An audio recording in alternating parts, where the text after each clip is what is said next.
According to the records of Mohammedan Islam, Muhammad, at the very beginning of his perceived mission, had greater veneration in regard to Jerusalem and the Temple of Solomon because he considered them holier than Mecca and its Kaaba. Will you explain?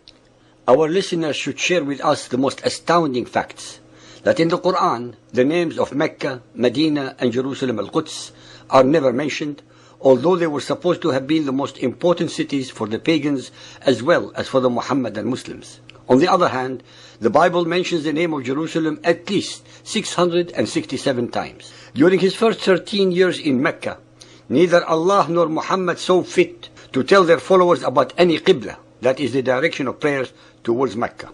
When in AD 622, Muhammad migrated to Medina among the Judaized Arabs, he was very impressed with two of their most important traditions. One, fasting on Yom Kippur of the Jews, which was evidently observed on the 10th day Ashura of Muharram. Two, and their praying facing the direction Qibla of Jerusalem. He instructed his followers to do the same. This lasted for about 16 to 17 months. Leviticus 16.29. And this shall be a statute forever to you, that in the 7th month Tishri, on the 10th day of the month, you shall afflict your souls and do not work at all, whether it be of your own country or a stranger who sojourns among you.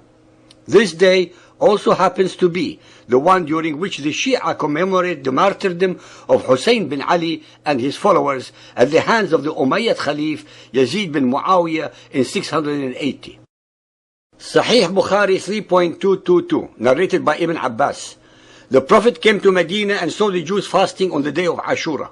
He asked them about it. They replied, "This is a good day, the day on which Allah rescued Bani Israel from their enemy.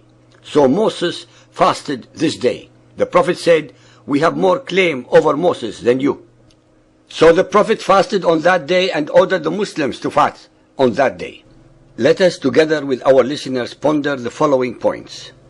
The fact that Muhammad had the first Qibla towards Jerusalem shows the immense reverence that he had for its holiness, more at that time than he had for the Kaaba, which was associated in his monotheistic mind purely with paganism.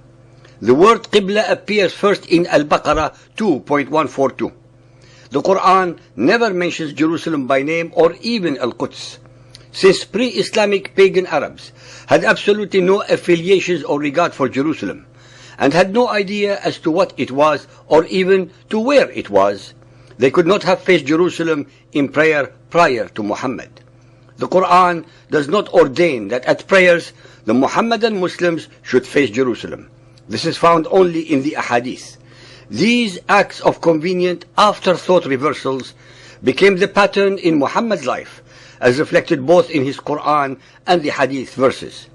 If the Kaaba was the original house of Allah, as the Quran asserts, then there is absolutely no logical or theological reason as to why Muhammad directed the first Qibla towards Jerusalem, unless he knew and believed that it was holier than the Kaaba, especially since neither Allah nor Gabriel had instructed him to do so in the first place. Muhammad, after all, chose the first Qibla towards Jerusalem all by himself, without any prodding from Allah or Gabriel. To explain away this convenient politico-theological reversal and change of mind, he gave the untenable and lame excuses in the following verses. Al-Baqarah 2.142. The fools among the people will say, "What hath turned them from the Qibla to which they were used?" Say, "To Allah belong both east and west. He giveth whom he will to a way that is straight. And we appointed the Qibla to which thou were used only to test those who follow the Apostle from those who would turn on their heels from their faith." So presumably it was all a test for his followers.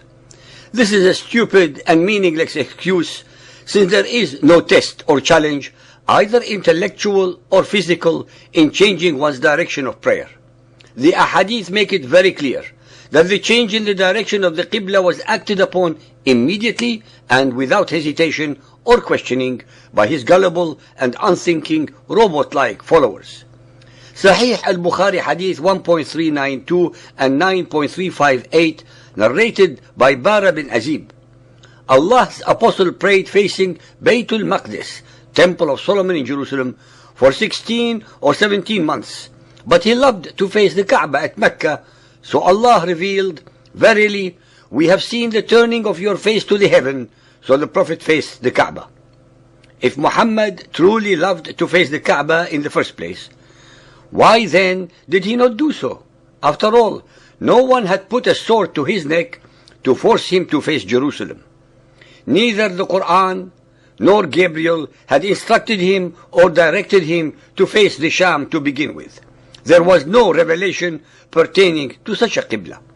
It was Muhammad who unilaterally decided to face the direction of the Temple of Jerusalem because in the Meccan period and the very early Medinan period, he truly believed in the primacy of Jerusalem and Solomon's Temple over the Kaaba, which was still harboring the pagan rock gods of Arabia. Muhammad only changed his mind about the Kaaba when he realized that Judaized Arabs were not going to change their religion and believe in his version of Islam, nor in him as the Prophet of Allah. He therefore conveniently changed the Qibla towards the Kaaba, his secondary choice, so as to placate his Quraysh tribe.